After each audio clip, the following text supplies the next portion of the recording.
Hey everybody, Captain Lou here with another edition of Tigers Daily. Happy Wednesday, July the 22nd, 2026. Partnered up with the Fan Arch Network. Glad you could be with us here as we mentioned. As always, first off, we'd like to invite you, for those of you that haven't done it yet, subscribe to our YouTube channel, which is Tigers Daily. We give you our take on everything going on in the world of the Detroit Tigers, the good, the bad, everything in between, the rumors, last night's game, the game coming up, that and a whole lot more.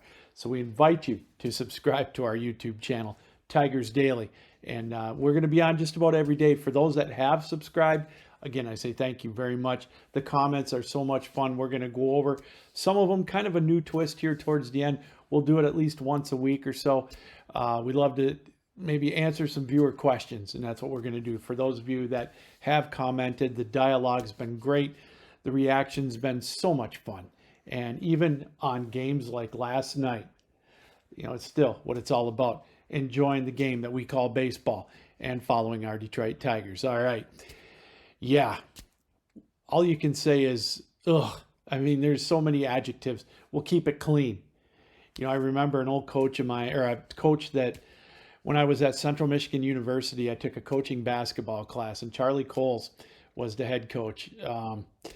And they were a Division I team, a lower level Division I basketball team.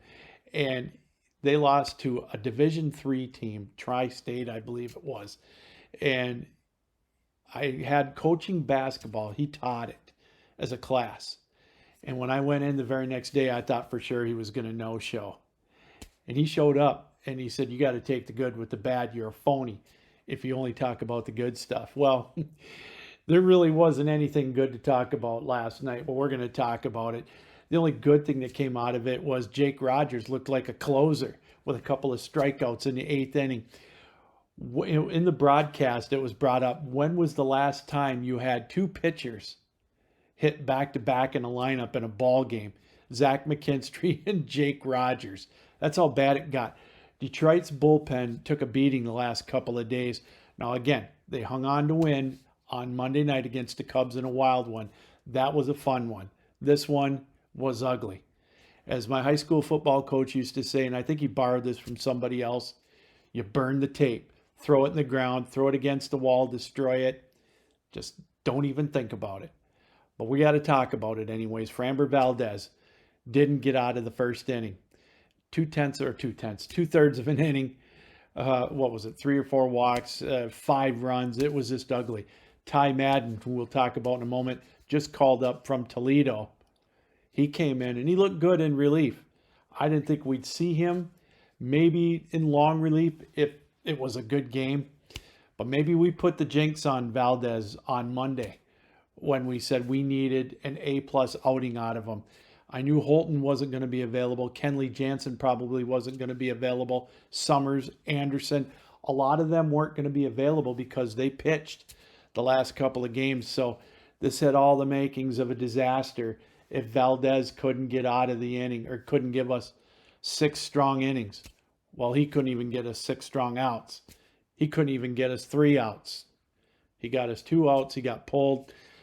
And the rest is history, as they say. 5-0 after the first, 11-0 into the 7th after McKinstry gave up a couple of runs. Just, again, one of those games that you just throw away and don't even put it in the archives. Now, one good shining thing that came out of it, Dylan Dingler is having just an amazing year.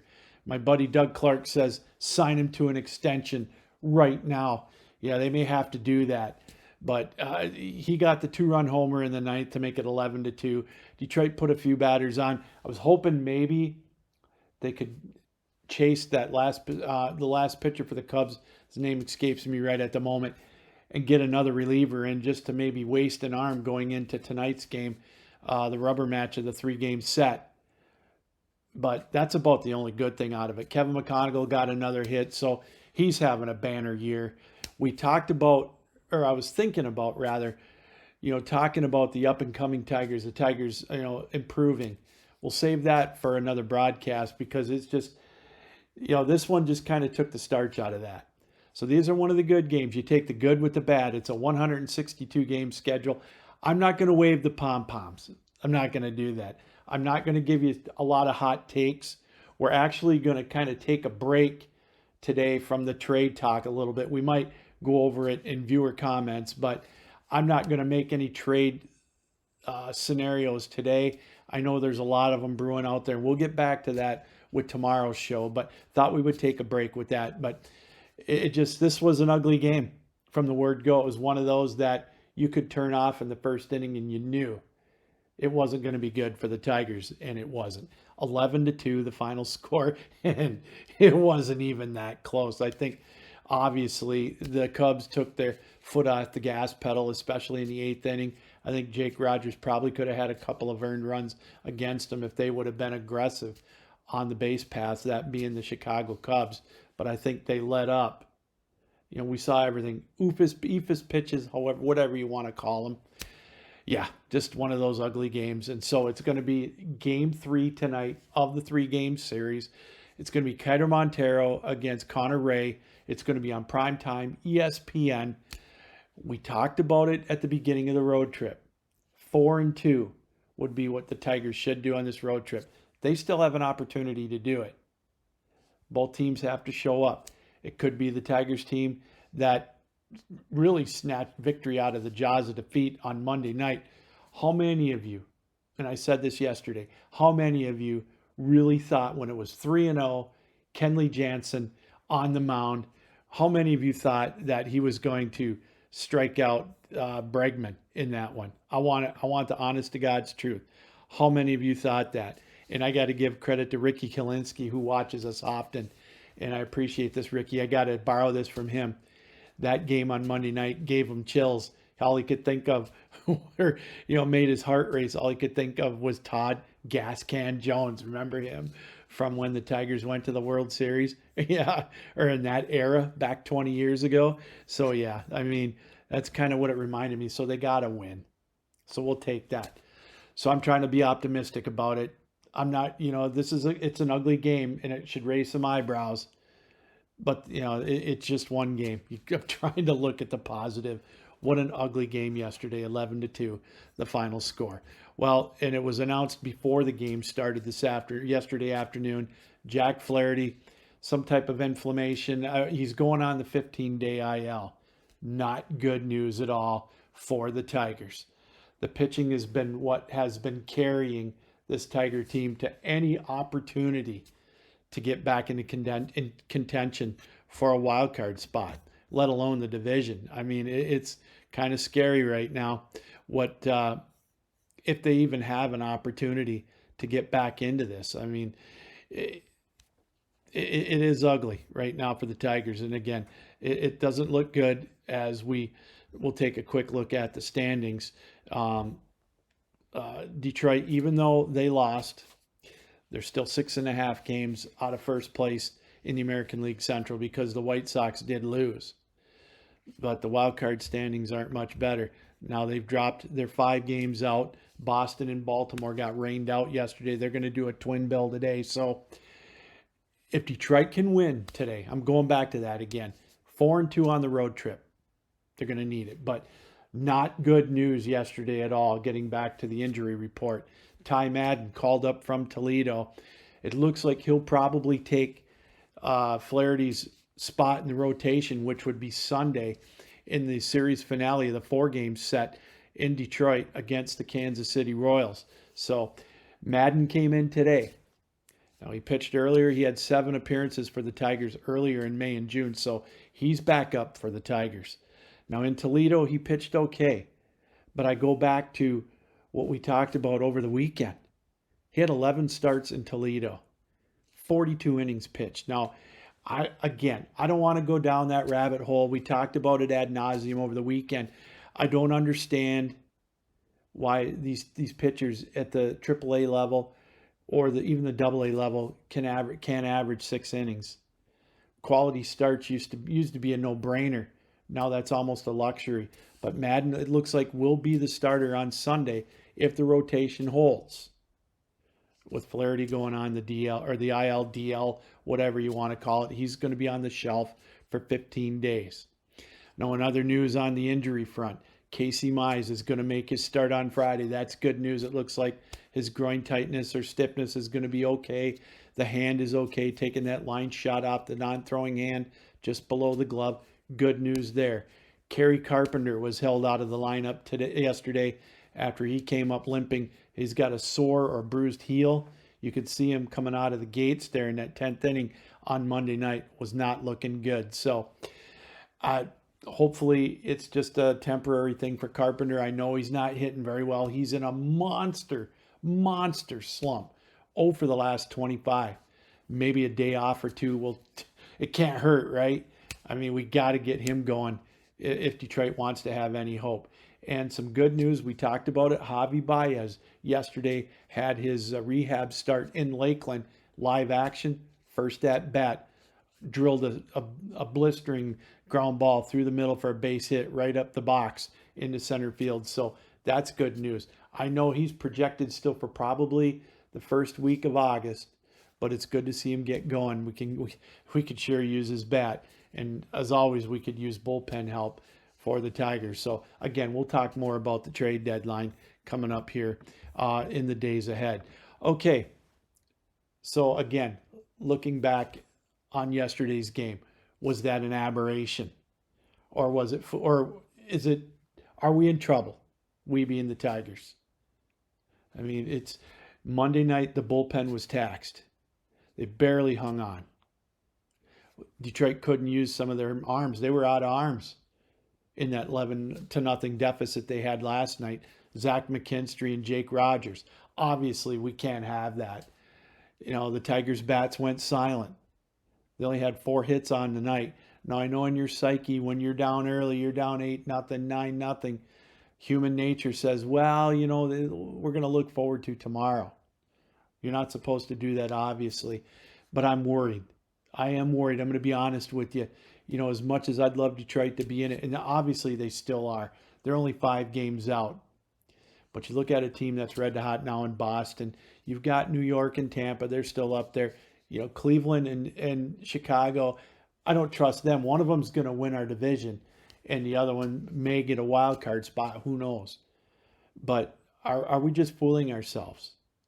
When you get a game like we had last night, and again, I know I'm trying to be positive about it, but when we have a game like we had last night, it really starts to creep into your minds, puts that doubt in the back of your head.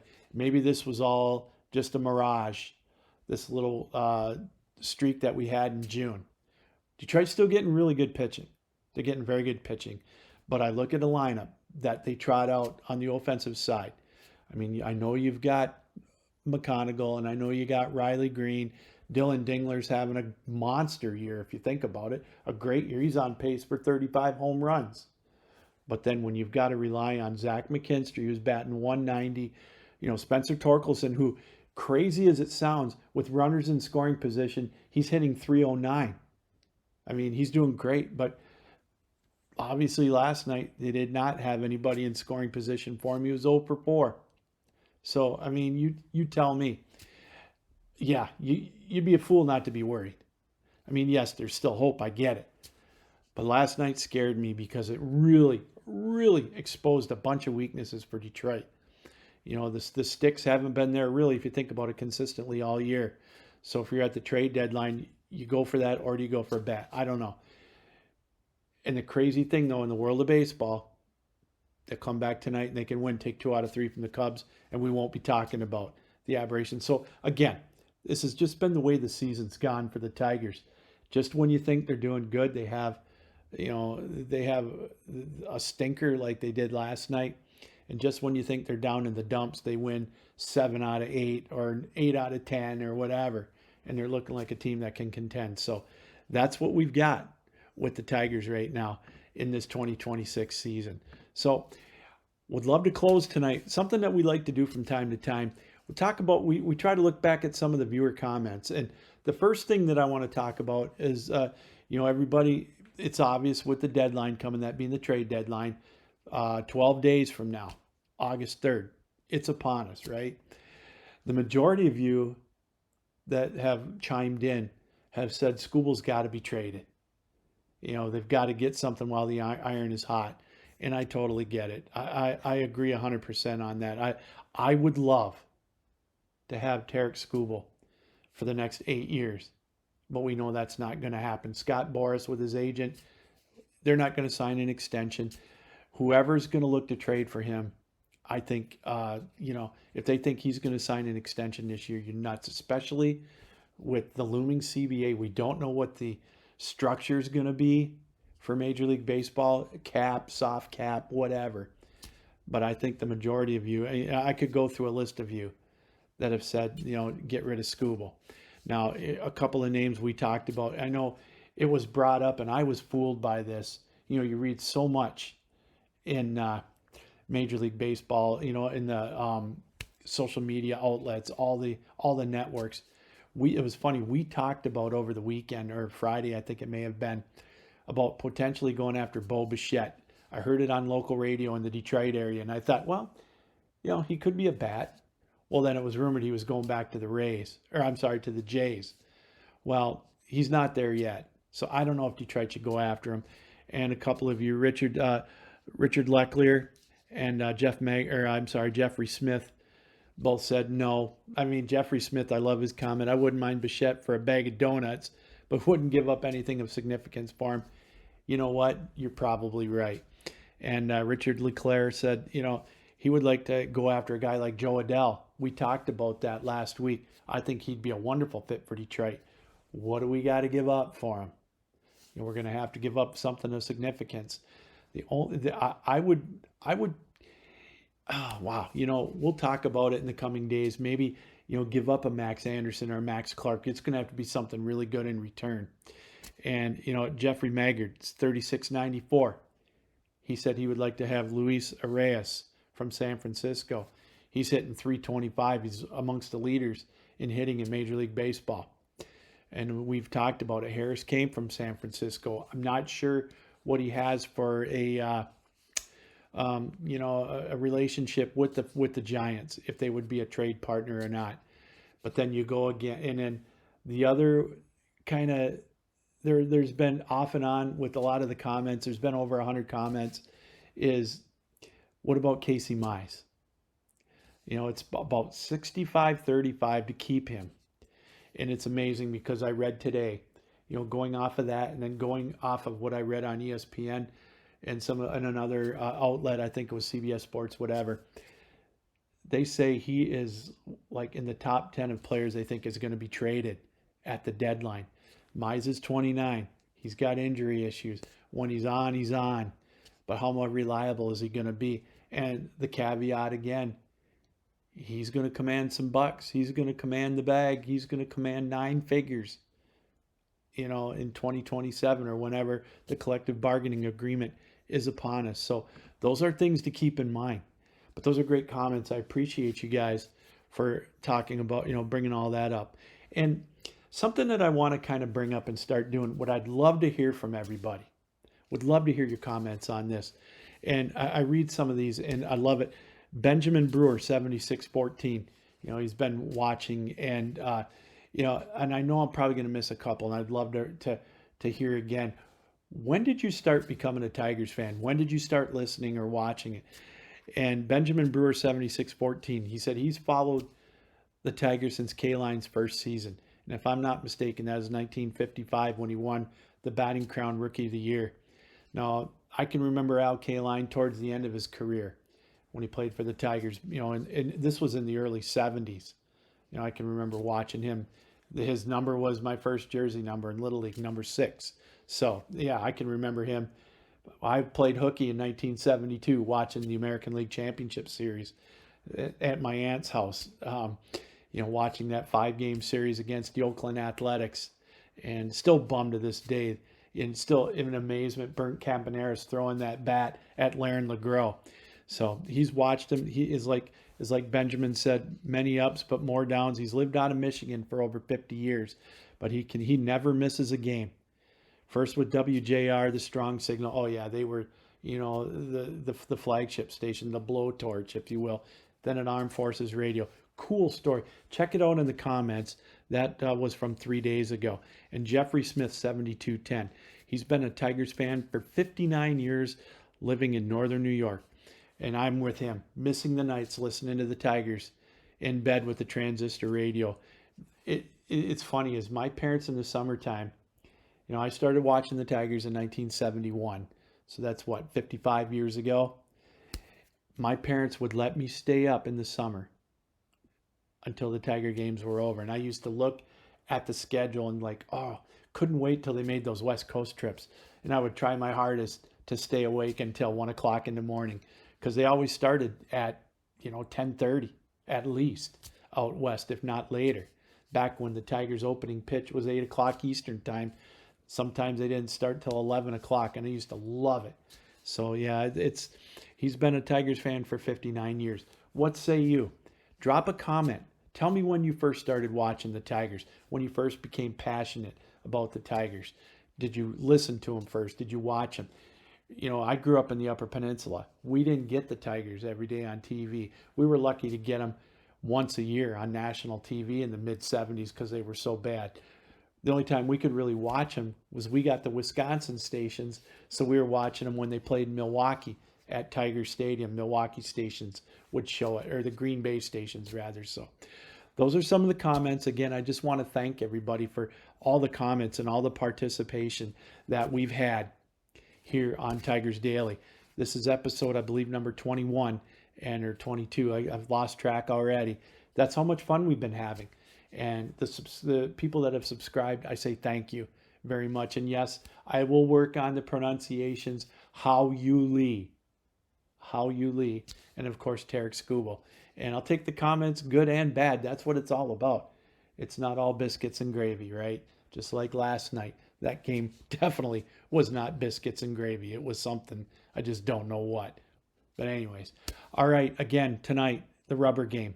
It's going to be Keider Montero against Colin Rea. It's on ESPN, 8:10 first pitch. Tomorrow, we'll talk all about it, and we'll look ahead to the 4-game set with Kansas City. All right, I want to thank everybody again for taking time out to be with us. However you watched us, however you listened to us around the world here on Tigers Daily, in partnership with Fan Arts Network. And we again invite you, if you haven't already, subscribe to our YouTube channel, and you can check us out every day. Us and everybody else on the Fan Arts Network, all the different teams that we follow. It's a great network. I'm blessed to be a part of it, and I'm even more blessed to have you as a part of Tigers Daily. For that, I say thank you. All right, until tomorrow, Captain Lou saying keep your heads up, keep your sticks down, keep your feet moving, and as always, keep your minds open. So long.